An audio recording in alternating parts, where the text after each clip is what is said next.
Here for the first time? A few people? Okay, welcome to Hare Krishna Valley. We are the Hare Krishna people. If you have not noticed as yet, then we are Hare Krishna people. We like to chant Hare Krishna. So this is our spiritual Sunday get-together. We do this once a month to invite the public into our home so that they can learn about our ways, the way we live, the way we chant, the way that we, our lifestyle and our philosophy. So today, in the Western calendar, it's a very auspicious day. It's a very powerful day, celebrated all over the planet. What was the name of that day? Mataji's Day. Mataji's Day. Or in English we say Mother's Day. So today is Mother's Day.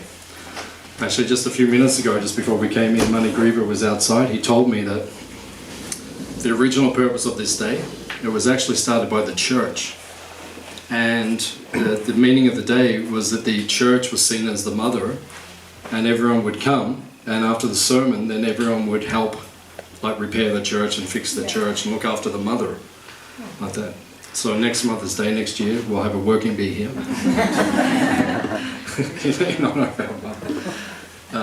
But it's Mother's Day. For us, it's not on our calendar. We follow the Vedic tradition, the ancient Indian culture from ancient India. So it's not part of our tradition. We don't have Christmas or Easter or Mother's Day. They're not part of our tradition, but still, we like to honor these things for the benefit of others as well. So in our culture, in our philosophy, there are 7 mothers. We always like to do things a little bit differently. We always dress differently, we always have different haircuts, everything about us is a little different. So we also like to have 7 mothers, because we just like life to be more colourful. What was that? Abundant. Yeah, abundant, colourful. Why have 1 mother when you can have 7? That's why I became a Hare Krishna. They said you can have 7 mothers. I said, okay. I will become a Hare Krishna. Who are the mothers? So the first one is the biological mother, the person who gives birth to us. That person must always be respected, as long as she behaves properly. As long as she behaves properly. Same as the father. Father must be respected, but he has to behave properly. If you stop doing your duty, you can't expect respect. It's like that in the world. If you stop doing your duty, what you're meant to do, then you can't expect everyone to respect you. You have to do your duty. So if the mother is doing her duty, then naturally we honor her and we respect her. The founder of the Hare Krishna movement, Prabhupada, his picture is there in the seat of honor. He brought these teachings to the West in 1965. He left this world in 1977.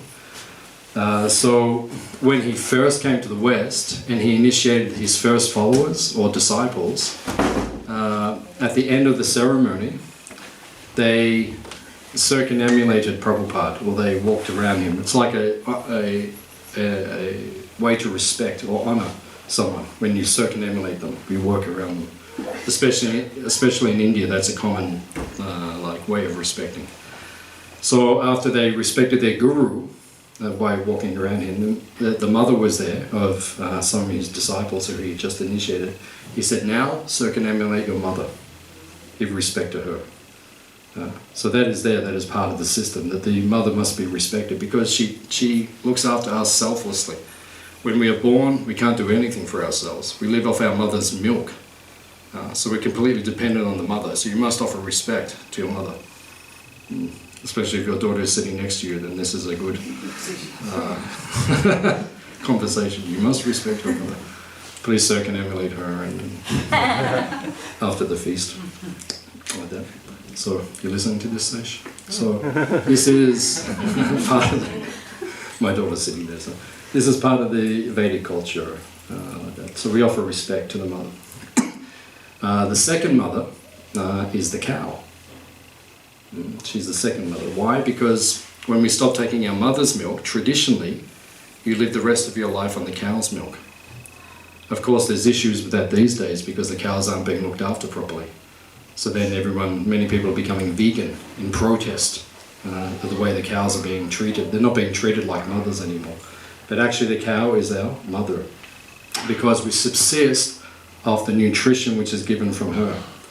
So after your mother stops giving you the milk, then we can take the milk from the cows. So here at Hare Krishna Valley, it's a very unique place, and it's actually significant that you all came here on Mother's Day, because after the feast, if you like, we all go to feed and visit our cows. So you're welcome to join us to come and see the cows. And our cows are very special because this is one of the only places in Australia where the cows are born here and they die here. And there's no fear of being slaughtered. So this is a special place where we look after the mother. So in India they say mother cow, holy cow. So these are actually holy cows. You'll feel their energy is very powerful. And they will benedict you. By pleasing them, your life will develop all good qualities. If you please the cows, especially protected cows like this, all good fortune will come to you. And we see that here at Hare Krishna Valley. All good fortune is coming to this place.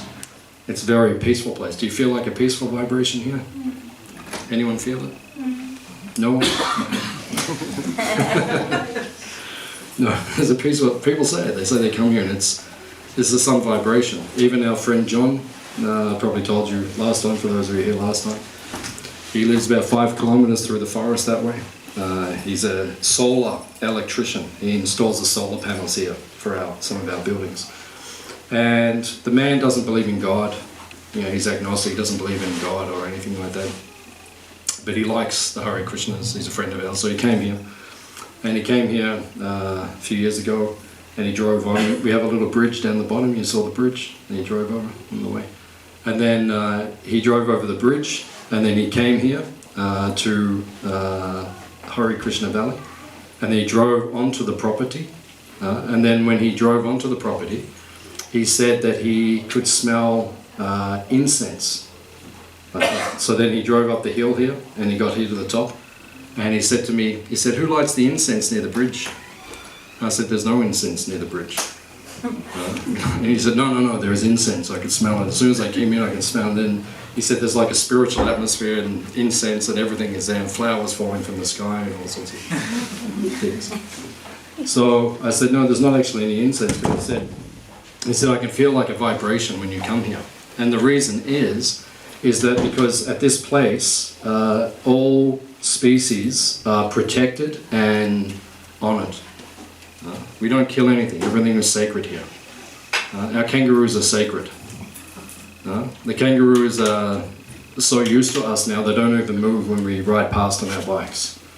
You can get within a few feet of our kangaroos now and they're completely peaceful with us.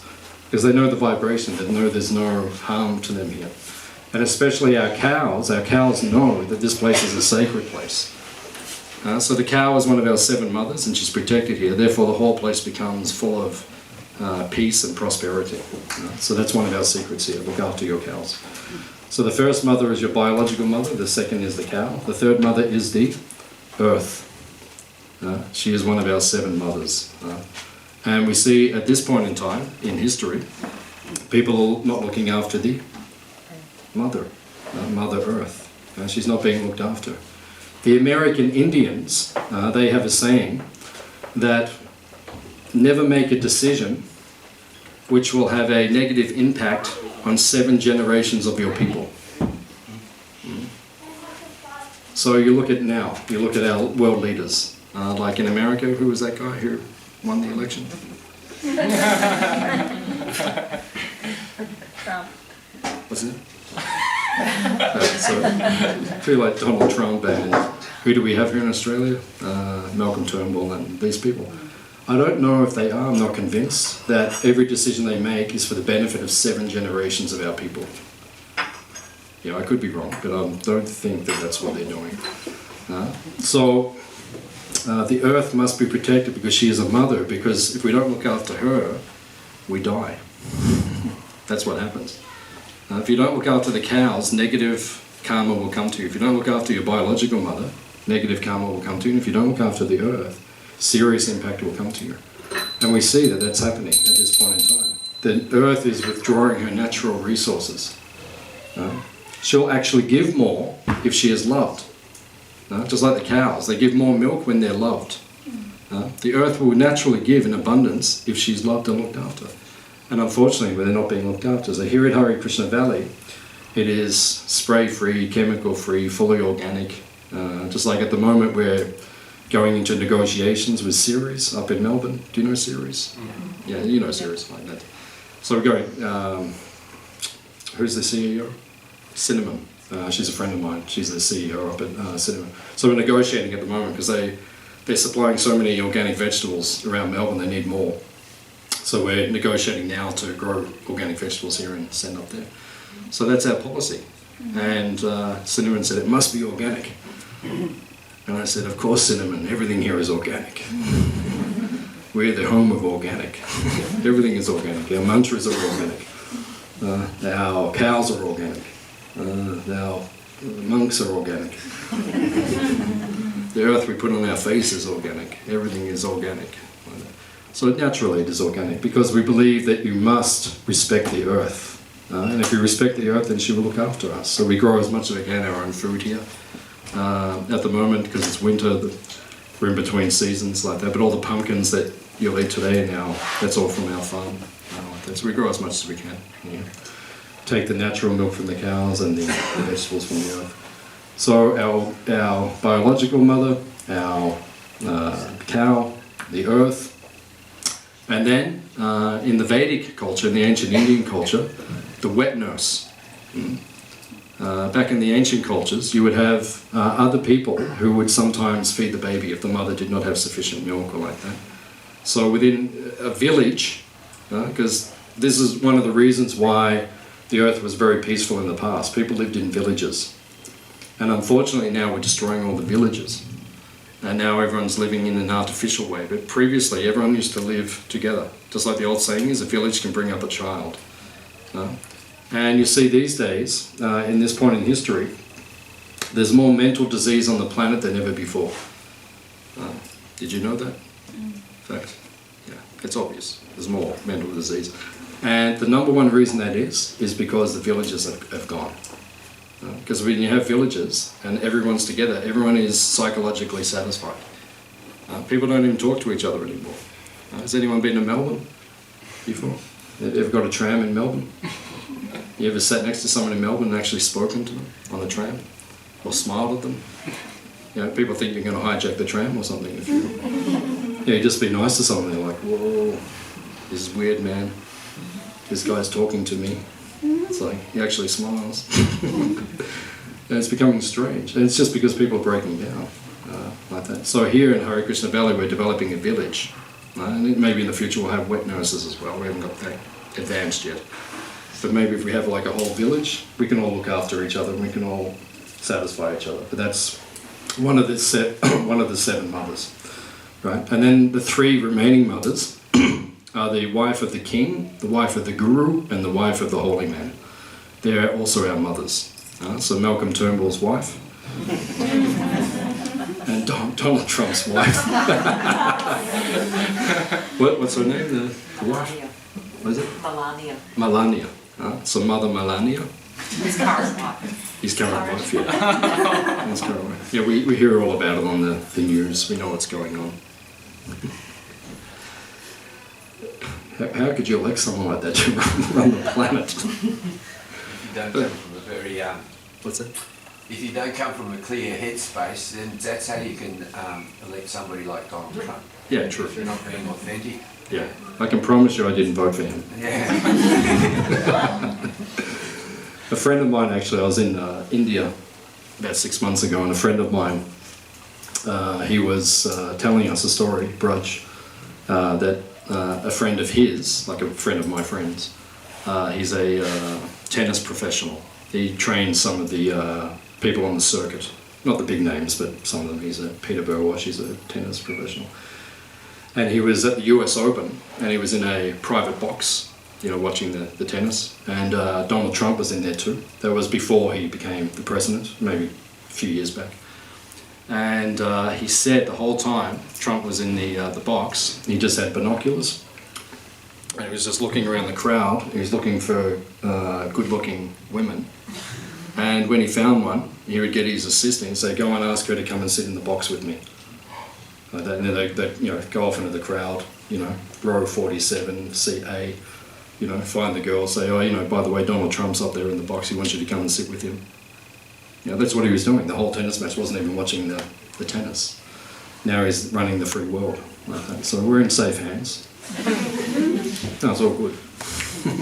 Don't have any fears. Don't worry about manipulation of anything, or we're all safe, and the earth will be looked after, the cows will be looked after, and your mothers will be looked after, and everything will be auspicious for the planet, guaranteed. Like that. So unfortunately, it's not like that. So this place is the opposite. We're showing the example of how you can live sanely. What we do here is just common sense. It's just sanity. We believe in sanity. We vote for sanity.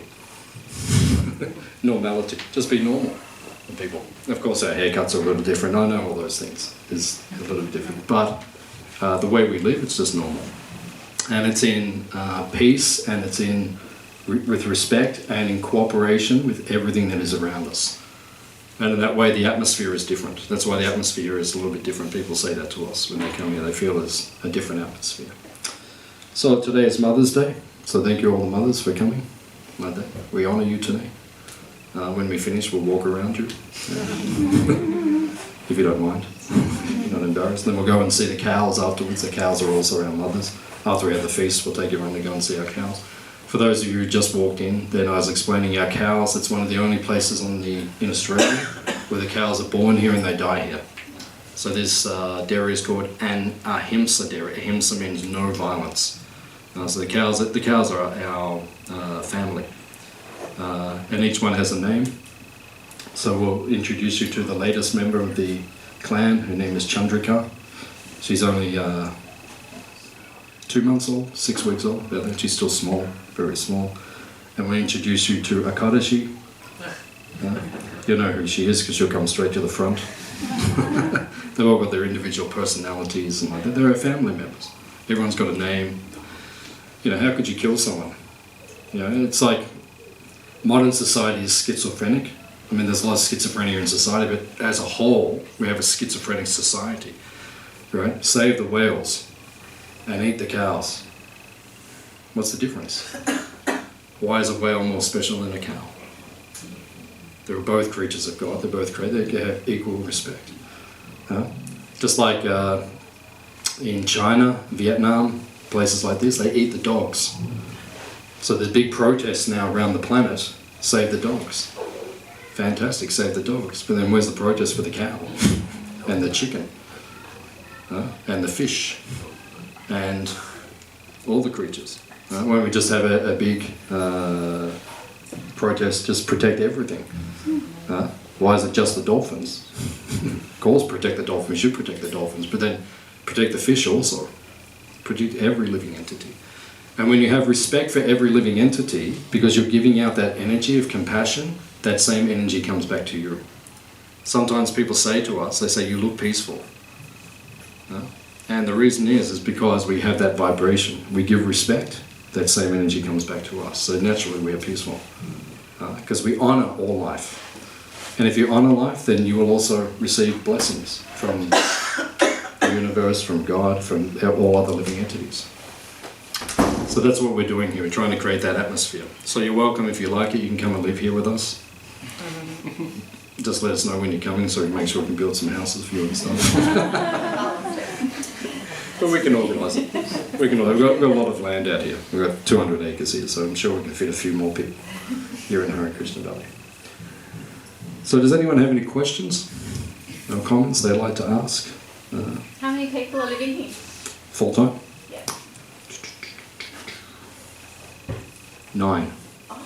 Full time. Yeah. Yeah. And a lot of people come as volunteers. They come and stay periodically. We bought this property in 1987. And when we bought the property, we actually had permission from the Surf Coast Shire Council to build 20, if you look out the back plateau there, we could build another 20 buildings like that. And we had a school here. This building that we're in now was actually a school, a Hare Krishna school, which we ran for 7 years, between 1989 and 1996. The government were changing legislation in the mid-90s about schools, and they're trying to merge small schools in the country areas, so we lost our funding at one point. It was a government school. It was a Hare Krishna school, but it was government funded. So the school closed at that time, and our community moved to our Byron Bay, to our other farm up near Mooloolaba. So this place was dormant for a long time. Then I arrived here about 11 years ago, and then there was blackboards everywhere, and it was just an old derelict school, to be honest. So we said, okay, let's turn it into a retreat centre. So now we've renovated it. Now it's a retreat centre. We run retreats. We just finished a retreat about an hour ago. We saw you guys driving in, so we said, okay, stop the retreat. Oh my God, there's people coming. So yeah, we run retreats here. This year we're running about 30 retreats.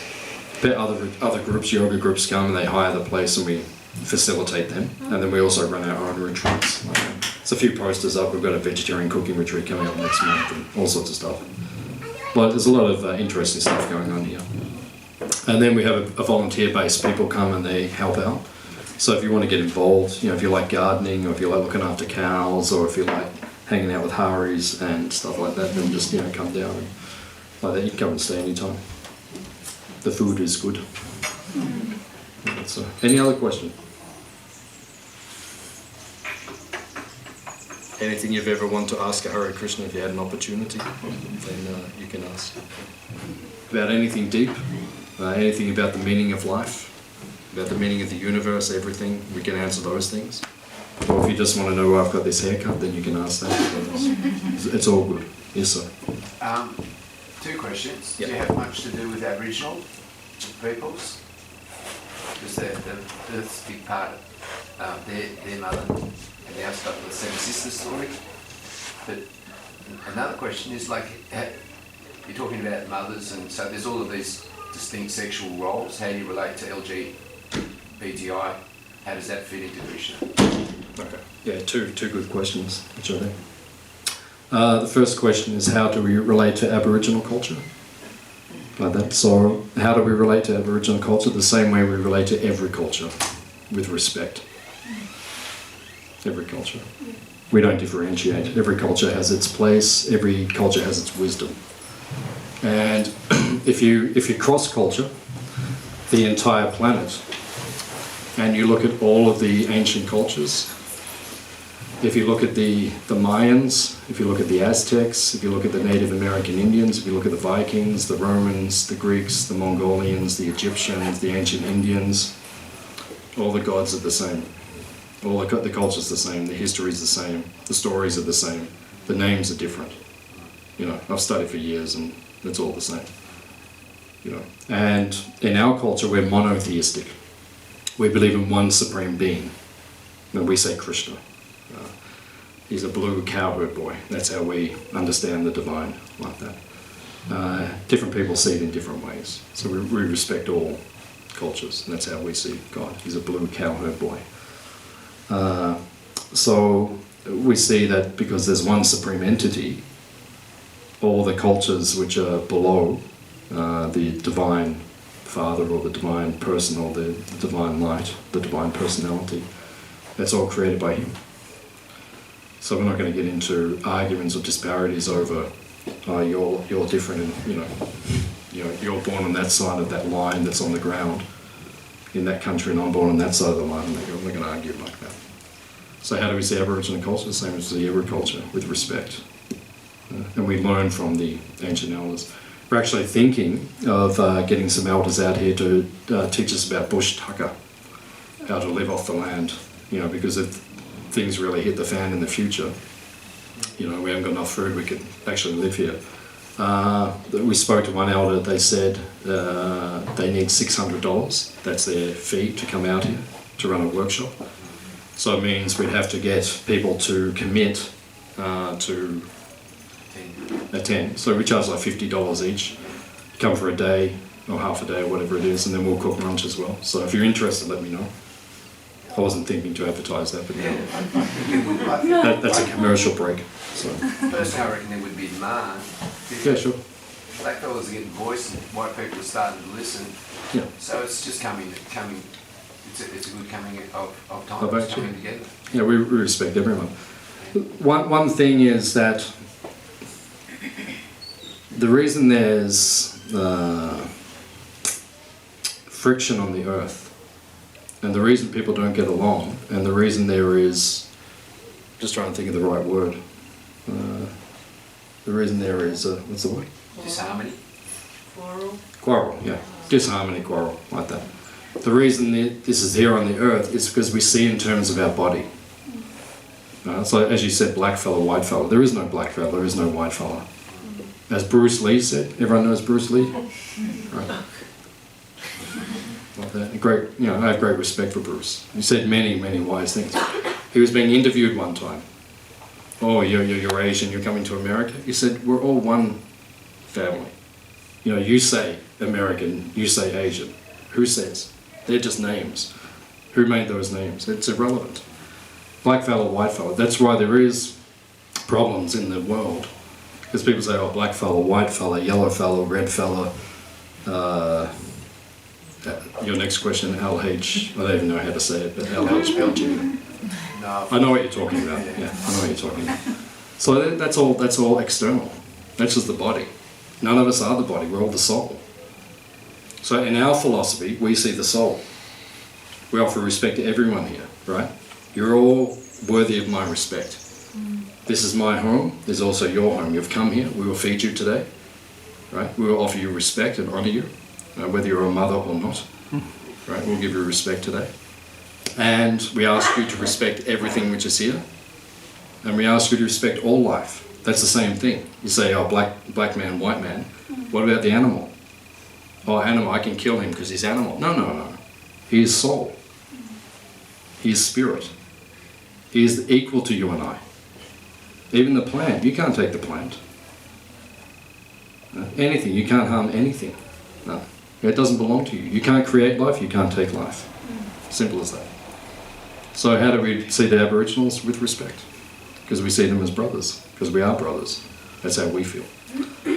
And then the second is the group that you're speaking of, LH. Someone who actually knows it, please. LGBT. LGBT.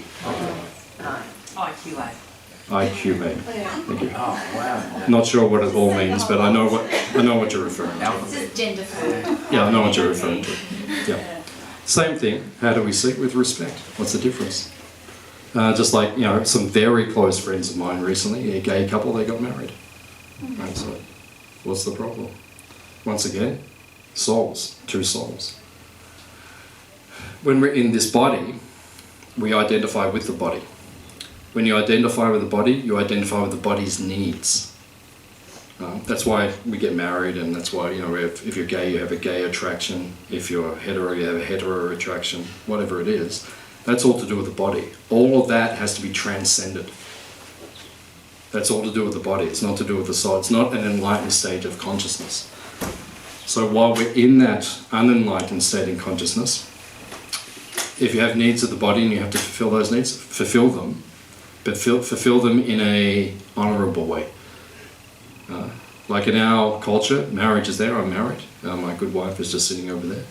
So we're married, but it's a marriage which is in relation to the Supreme, right? And it's based on honour and respect. So in this day and age, the world is becoming, I don't know what the word would be to describe, progressive or however you would describe it, but many things are changing in the world very rapidly. So if people feel that's what they need in their conditioned state to be satisfied, we honour that. But the thing that we recommend is respect and honour in the relationship. That's the main thing. So whatever your choice is, that's your choice. I've got a question. Yes, ma'am. Made me think about Boy George. Now, I remember back in 1991, there was a documentary that I was watching, and he was a Hare Krishna back then for a few years. Do you remember that? Yeah. Probably, yeah. Yeah. And so, when you look at interviews of him today, and he talks about his past life, he will not mention about his involvement with Hare Krishna. Now he's a Buddhist. But I read somewhere that the main reason why he got himself out of that is because he's gay. That they didn't accept him because of his sexuality. Now, he won't say that much publicly, but that's what, and he would make sure that he won't, because he's very sensitive and he won't talk about issues that really affected him in the past, so he won't confront that today. But that's what made him to leave the group. So, you know, you're saying that it's just a body conscious thing that, you know, who knows, Boy George is probably, you know, making an excuse up, but, Yeah. you know, I I get thought your that point. was an interesting question you asked, because, you Yeah. know what I mean? Like, he's a vegetarian and all He's, that. he's many things. I don't mean that in a derogatory way, but he is. He's many things. He's many things. It's interesting that you say that, because a couple of days ago on Facebook, we've just released a film worldwide called the Hare Krishna Movie. And I saw it a couple of months ago. It's very good, actually. It's a documentary. It's about our founder, Prabhupada, how he came to the West and how he spread this movement in 12 years at the age of 69 around the world, travelled around the world 14 times and spread the Hare Krishna movement and opened hundreds of temples and made it thousands of disciples. And so it's a history. And I learned a lot watching it, actually. A lot of stuff I didn't know about the history and what he had to struggle to establish and all those things. So part of the movie, actually Boy George is in it, because part of the movie, he wrote "Bow Down, Mister Hare Rama, Hare Krishna." We'll sing it later. We'll go. We'll have a Boy George moment. So he wrote that, and that song went #1 in several countries in Europe, right? And you're right, Boy George was involved with the Hare Krishna movement quite a lot back in, I think it was Like 80s. 90s, yeah, early 90s, I think. So Boy George was a drug addict, and we got him off drugs. He says that. The Hare Krishna's saved his life, he says, got him off drugs. So we had the opening of that movie in London, literally a week or two ago, and he was at the opening. So we're still good friends. There's no... That's nice to hear. It's very nice. So us and Boy, it's like this. So we're, yeah, there's no issues that I know of like that. You're right, at this point in time in the Hare Krishna movement, gay marriage is not practiced, because gay marriage is just becoming accepted all around the world. I mean, Australia's only just passed it, 2018, right? Right. So the Hare Krishna movement is a very ancient tradition, and gay marriage, coming from, it's not just our tradition. You look at the Catholics, you look at, you know, many ancient traditions, right? And many countries in the world, it's still not accepted as commonplace or mainstream. And the Hare Krishna movement, there's actually a division in our movement at this point in time between those of us who don't have a problem with it and those who are very traditional and are still getting their head around it. So my comment would be, just give it a bit of time, and I think it will happen.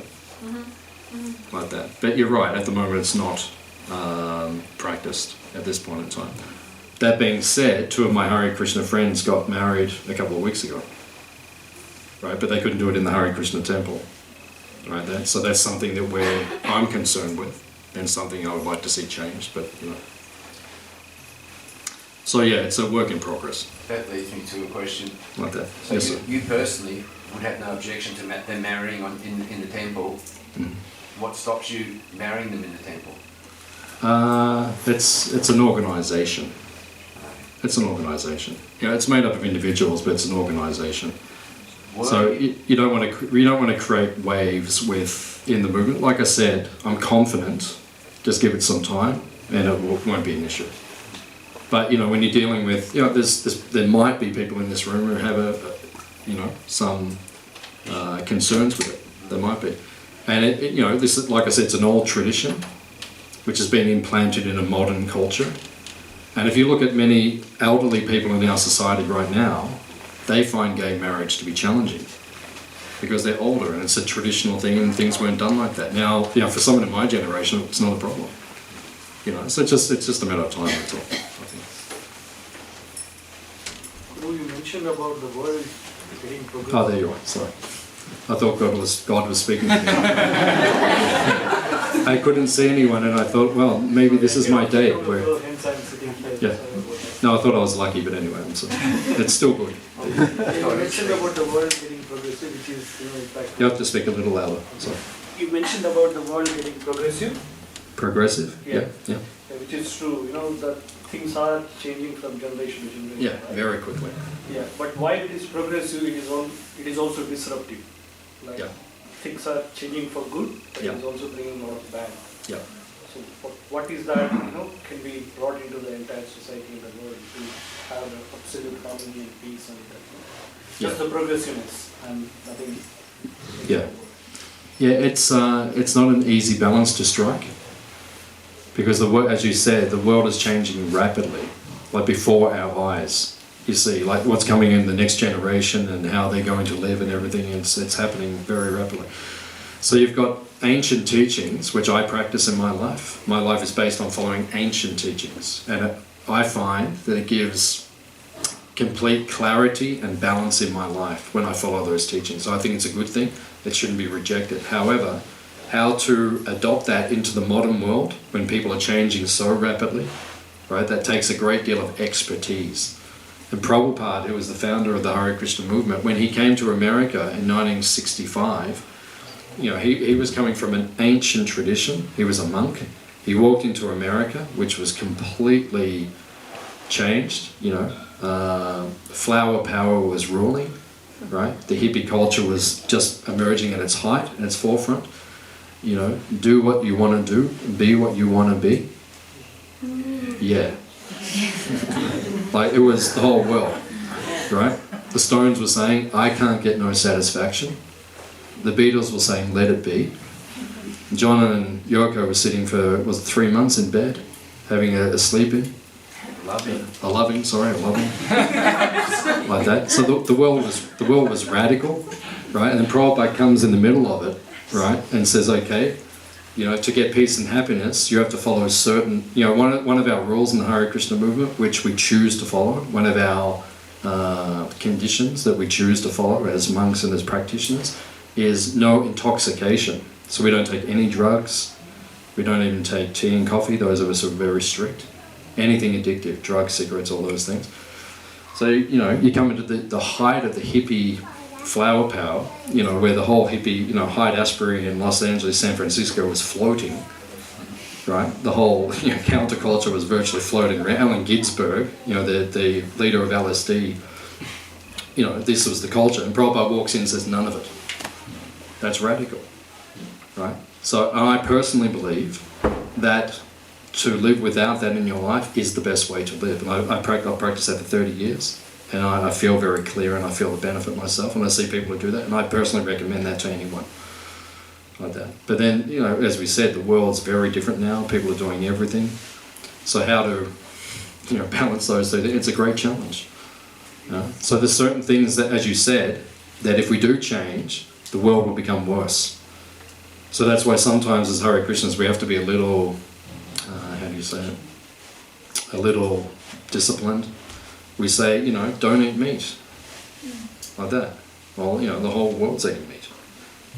Me and my wife we saw one documentary, and then there was a point in it where people were eating pig, pork, like that, and the pork crackle and all that stuff. I mean, to us that's unthinkable. And everyone in the theatre, when we were watching, everyone was going, ooh, ooh, literally making noises in the middle of the film, like ooh, ooh, and we were kind of like, I thought people were going to start eating me or something. The old lady next to me kind of gave me this look like, ooh. Far up the party. Yeah, it's like, whoa, man. It's like so, our belief is that, that's Australia in 2018, right? Everyone's eating meat and doing all the rest. We'll come in and we'll say, okay, we don't believe you should have any intoxication, you should abolish it, even. If you want to make it, just make it in Europe, make it yourself. Same with the animals, don't kill the animals. If you're going to do it yourself. Don't pay some guy and get it shipped in a Safeway or Coles or whatever like that. It's all artificial, like that. So yeah, it is a striking challenge. So we have to keep the teachings at the same time, like that. So how to balance it all, it's difficult. You think your life is a headache, try to be a Hare Krishna for a while and then work out the world's problems. You know, we've got to solve everything, make everything perfect. Again, everyone wants world peace, but when we start telling people how to get world peace, they're like, whoa, man. Don't start saying that. We want world peace, but we want this, and this. No, it doesn't work like that, unfortunately. Or actually, fortunately. But thank you for your comment. Any other questions? Comments? How Madam? long have you been a Hare Krishna for? Me personally? Yeah. 29 years. Yeah. Yeah, I was 19, and then I met the Hare Krishnas, and I was looking for something more in life. You know, I'd always wake up at the moment. I had a good life. My life wasn't, you know, I didn't have major problems in my life, so to speak. But I'd always feel an emptiness. I need something more in my life. And then when I met the Hare Krishnas, I was reading all sorts of Eastern philosophy, and they just gave answers to my questions, logical answers to my questions. And then I thought, I'll try that, I'll practice that for a while. And I started practicing it, and then I started getting the clarity of mind that I was looking for, and satisfaction in my heart, and connection to Krishna, to God. And then after about 2 months, it kind of dawned on me, wow, this is what I'm going to be doing the rest of my life. So lucky the food's good, because I'm still here. So, any other questions? Just a point of discussion. Yeah, You're yeah. saying that if you do intoxicants, Yeah. do your own. Yeah. I think it's great. Yeah, like I'm big on cannabis, and I do my own cannabis. Yeah. Yeah. And I feel that that's good. You know, it's a healthy thing. It's not a commercial thing. And yeah, it's I share it, and I think it's a healing thing. Yeah, we would say, as you said, in this country it's illegal. Oh yeah. No, I'm speaking on a worldview. Yeah. I'm not passing any judgment. I'm just making a comment. Yeah. In this country, it's illegal. If you go to India, which is like the home of it, it's where it came from. Like all these ancient philosophies, pretty much everything came out of India. Actually, if you really go back. Yeah. And the same, it's not illegal there. Like the bubbas are just all over the joint. They're just stoned, and that's life. You know, that's kind of that section. We would humbly and respectfully disagree that it is, you know, the way to go. But you know, if that's your choice, I respect. Yeah. You know, I'm not going to criticise that. I respect, as you say, you have the right to make up your own mind. That's your choice, like that. You know, we will always say the opposite. You know, respectfully, we will always say the opposite. That, you know, better not to. But you know, we'll leave the choice to the individual, and I think that's better than. A dogma sort of rule. Yeah, a dogmatic kind of thing, like that. We would say, as a government, whoever the government is, I mean, not the type of government we've got now, but as a government, things like eating meat, slaughtering animals, those things should be abolished. We would say that, like that. And then we would say, if people are going to do it, then yeah, as we said, you go out and do it yourself. But don't organise it on a national scale, you know, on a commercial scale. An industrial merger scale. Yeah, like that. Don't do it like that. And also, you know, tobacco and those things, don't do it in a commercial way. You know, if you want to do it, you go and grow your own and do whatever you want. Okay. So that's the way we would say it. Like that. That's good. Thank you. You're welcome. Yeah, thank you for your openness. Well, that's it. Any other questions? Prabhuji, how do we keep connected to Krishna in daily life? How do you keep connected to Krishna in a daily life? Does everyone understand that question? Yeah, good question. You understand? Oh, it's a good question. Okay, you understand? You understand what we mean by Krishna? Yeah, we're talking about God. That's how when we say Krishna, we mean God, the Supreme, the source of everything. That's how we say. How do you keep connected to Him in daily life? The connection is called Bhakti Yoga. And it's interesting because we just finished a retreat about 2 hours ago, which was called a Bhakti Yoga retreat. And we're going to do another one in July, August. So look at our website and it'll tell. Or if you want it in our shop, we have an email address book. Just put your email in. We'll let you know when things are on. Or else look at our website. We'll tell you when things are. Or our Facebook page. That tells you when things are on. So yoga means union. Yoga, connection. Bhakti means with love and devotion. So how do you keep connected to God all the time in your daily life? Dedicate your thoughts, your words and your deeds to Krishna. And that way you're connected. Just like right now. So I'm speaking. We all like to talk, right? Most people like to talk. Some people do. Some people like to talk more than others. We all know that. Some people talk more, some people talk less, but everyone likes to communicate and share and talk. So I'm doing this now. I'm connecting this to Krishna in my daily life. I could be speaking about anything now. I could be promoting world politics or sports or so many different subject matters. Permaculture, so many things. But no, I'm speaking about spiritual matters. Because we see in the world this day, this is probably the one thing that's missing in the world, in general. Where is it that, like, if you go to university, you can study all the different departments of knowledge. Where's the spiritual department? Speaking about the soul, speaking about the supreme. In a logical way, I don't mean in a dogmatic way. You must believe this is the way, the truth and the light. No one goes to the Father except through Krishna. Amen. I mean, Hare Krishna. I don't mean like that, but I mean in a logical, systematic, studious way of studying these things. So this is how you connect in your daily life. The food that you eat, you offer it to Krishna. Just like the Hare Krishna food, for those of you who have been here and you saw, then we offered the food to Krishna, to God. He blesses the food and then the Hare Krishna food tastes special. That's because it's been offered to God, connected to God. So everything we do in our daily life on a practical level you can do. In your thoughts and your words and your deeds, there's so many ways that you can connect to Krishna. So that's what we do. We, as guides, we teach others how to do that, how to connect. So, does that answer your? Okay, thank you. Very good question. Okay, any other questions? I like the way you describe yourself as a guide rather than a guru.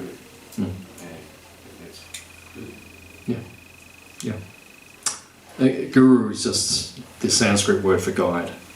So really it's the same thing. I thought it was more teacher. Guru, literally in Sanskrit, the word guru means heavy. Guru, it means heavy. Laku means light. So guru means heavy, heavy with knowledge. If someone has a lot of knowledge, we say he's guru. So he's heavy in like that. But the duty of the guru is to guide, not to force it on you. With that. What's the point of forcing it? I don't like things. Hands up if you like having stuff forced on you. Hands up if you like being told what to do. We don't. Like that. So I don't like it either. I'm not going to do it to all of you. I'm not going to say, oh, you all have to shave your heads. You all have to dance with tambourines. I'm not going to say that. I don't like forcing it. Like, if you want to do it, come and do it. I'm doing it, so if you want to come and do it, then join us. I don't mind. I like it. I like being with people. So if you want to come and be a Hare Krishna, it suits me because I've got more people to hang out with. If you don't want to, then that's your choice as well. I'm not going to lose any sleep tonight if you don't. And then if you do, awesome. Any other questions? What's for lunch? What is for lunch? That is the most important question. What is for lunch? There's rice, there's rajma, there's a coconut, probably like a Thai sabji, I think. Okay, the cook's over there, so there's he might be. Oh no, he's not. I thought he was going to open the door too. Yeah, pakoras, all sorts of stuff. Just Hare Krishna food. Right. So, yeah, I mean the food's always good. So. What can we take one thing today, go back and think, if we are feeling something, what we were feeling 19 years or 29 years back, what can we do to, like, what in one sentence, what can we follow to make ourselves a much better human being? one thing that you can follow to make yourself a much can't better. follow everything. One thing we can take back today from our. Yeah. The most important thing that you can do to make yourself more satisfied, more happy, all these things, is to chant Hare Krishna. I don't know if you were here in the beginning. Were you here? Yeah. Oh, you were here. Okay. So you know when we all chanted and we were dancing Yeah. like that? Yeah. How did that feel? Great. It was great, yeah. That's why we take it. Yeah, that's why you think. Yeah. We did it on the way in the car. I do in the way. Awesome. So we'll give you a free dessert today. On the house. Yeah, so we were all dancing and chanting together before. And actually, I'm convinced it's the way we could have world peace. Yes. Because you see when everyone's chanting and dancing, it amalgamates, right? And every year I go to India, which is the home of our tradition, very powerful holy places there. And for the last 15 years, I've been attending a retreat. And we come from all over the world, like about 400 of us. We come from every place in the world, and we get together with a few of our gurus, and we just get fully absorbed in chanting and different things. And I remember a few years ago, there were devotees there from Israel and Iraq, right, who don't get along, right? But everyone was totally harmonious, right? The Israelis and the Iraqi were all dancing and spinning together, and so on. There's no animosity. That's all false. That's all false. So when you chant Hare Krishna, it takes you beyond the body, beyond the mind, beyond the ego, and it establishes you in reality. So that would be the one thing I'd say today. I'd say chant a lot. Yeah, chant for world peace. Like that, because the world's lost. So after the feast today, we'll have the feast, we'll go and feed the cows, and we'll all get in our cars, we'll drive down the centre of Geelong, we'll all get out, and we'll all go through Geelong, Hare Krishna! And you see the effect, like that. So you don't see unhappy Hare Krishnas, and if you do, that means they're doing something, they're not following properly. Because if you follow properly, you're going to be happy, guaranteed. I'm happy, I can honestly say that. Right? It's coming from deep within, because I'm connected to Krishna, connected to the source. So we recommend everyone do that. And the second thing, I know you asked for one thing, but can I give an extra one? Absolutely. Just like a little bit of laddu? The other one is don't eat cows. That's the other one. I know you don't anyway, but I'm saying because there's people here who probably may do that. Don't eat cows. Don't eat anything. Anything which has eyes.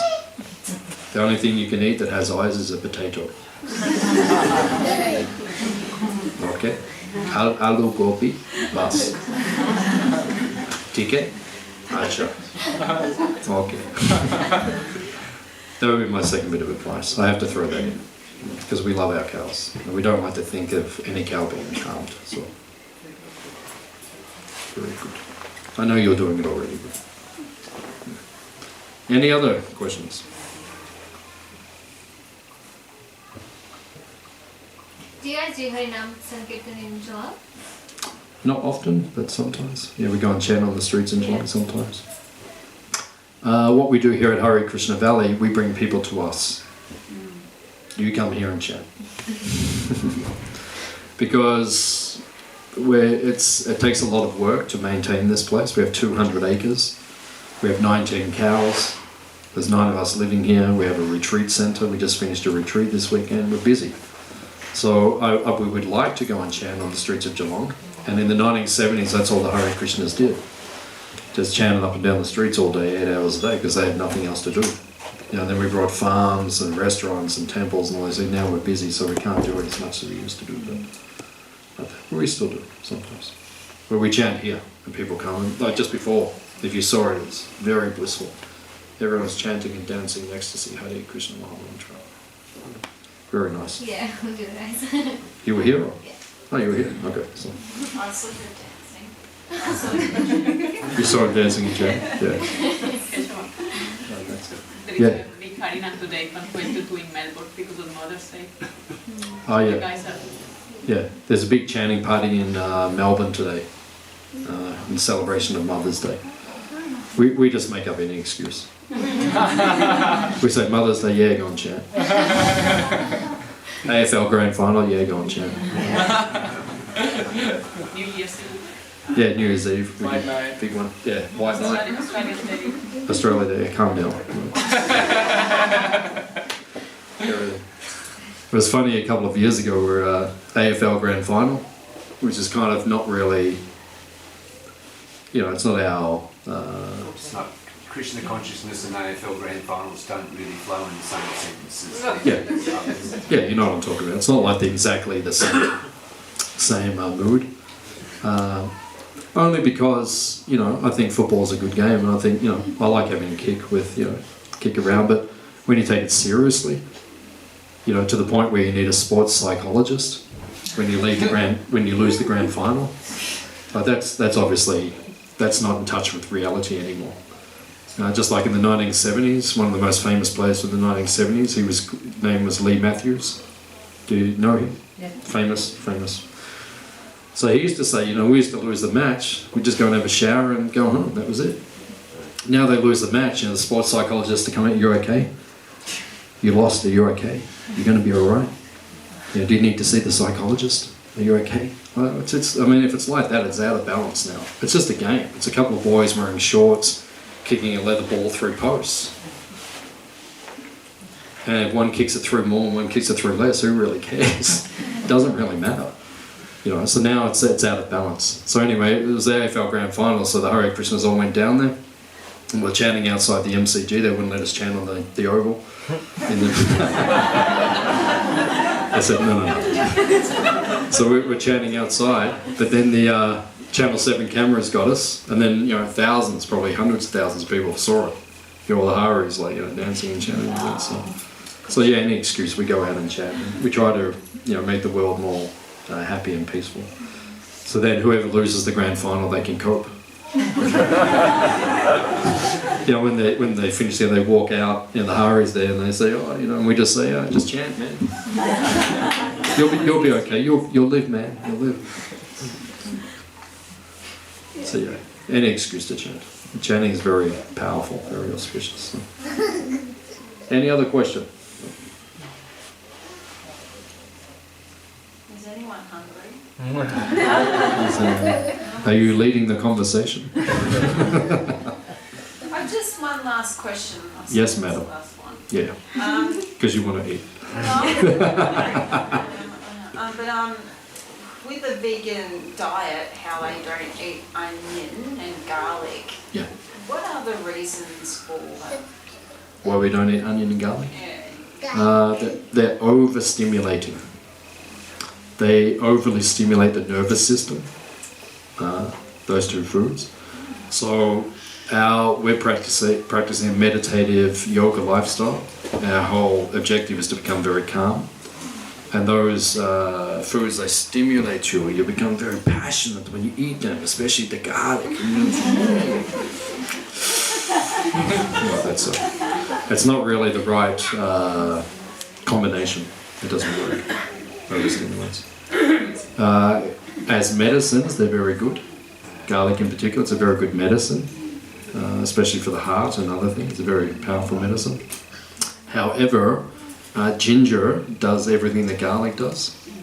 It has all the same effects and can cleanse the same way garlic does without the overstimulating effect. So it's just an alternative, that's all. That's why we don't take it. As a medicine we can take it, but not as like a daily food offering. So having said that, how does that sit with consuming sugar? Sugar's a good food. It's good for the health, especially good for the liver. All foods are good. They have benefit. Refined sugar is dangerous. It's dangerous for the health, and it becomes a drug like that. So sugar in moderation, in its raw form, like if you take sugarcane juice, that's extremely good for the health. Purifies the liver. It has many health benefits. Not really good for the teeth though. No, it is good for the teeth. The problem is you don't wash your mouth afterwards. Seriously. Like if you rinse your mouth, with water, after you spit it out. There is no, because it's only when those enzymes stay in the saliva that they decay the teeth. If you wash your mouth, it's just oral hygiene. People don't do that, unfortunately. Like in India, people know, after a meal you wash properly and you spit it out. Australia, we just eat and we keep moving. So because of lack of life, that's the problem. It's not sugar itself. It's a lack of hygiene connected to it. I mean, I've eaten sweets all my life and my teeth aren't rotting away, so. I think with different cultures, and I know with indigenous cultures it has implications for things like obesity and diabetes. So maybe No, that's refined sugar. That's refined sugar. That's, because they're drinking it in a can of Pepsi or Coke. I think I'm accurate when I think there's 14 tablespoons of refined sugar in a can of Coke. I think that's correct.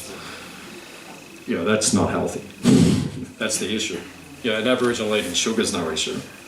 Aboriginal eating a can of Coke, or anyone eating a can of Coke, that's dangerous. Like, look on YouTube what Coke does to, the grease on your garage floor. Or if you drop a tooth in it overnight. Or if you want to clean your spanner, which is rusty. Right? And if you're putting that into your digestive system, we pray for you. So it's refined sugar, that's the problem. Sugar itself is not a problem. But when you take it in that refined form, it's like cocaine. I've never taken cocaine, but the drug, what we call cocaine comes from a leaf, which is grown in South America. That leaf is highly medicinal and very good for the health. When you turn it into the powder, which we call cocaine, that's dangerous. Right? Sugar is very good for the health. When you turn it into a refined form, and then you chuck it in everything that we eat, that's dangerous. Okay? So we have to be careful. And actually the research suggests, which I've heard recently, is that all the heart disease and all those things, everyone points towards the fats. It's not actually the fats, it's the refined sugars and flours, which inflame and strip the arteries, and then the fats can't flow through it properly, and then you have the problems. Everyone says, the fat was the problem. It's not actually the fat. I mean, of course, unless you're eating ridiculous amounts, then it should be okay. Okay, so thank you all for coming. So we're going to have a little feast now, some Hare Krishna food, which I can see you're all starting to smile, so you're obviously quite attracted to the idea. And then afterwards, if anyone would like to join us, we'll go and visit our cows, and you can see the mother cows, especially today's Mother's Day, so it's a very auspicious day to do that. We have some retreats coming up, some nice retreats, so we have posters up there. If you're interested, come and join us in our retreats. If you'd like to give a donation today for the feast and for the program, just leave it in the donation box. We would appreciate that because it costs a lot to feed this many people. So you can bring as many people as you want. We're happy to feed as many people as we can, but if you can assist that would be beneficial also. So please come again. This is your home. We are your family. I know the haircuts are a little bit strange, but we're very nice people. So we'll see you again soon. Hare Krishna.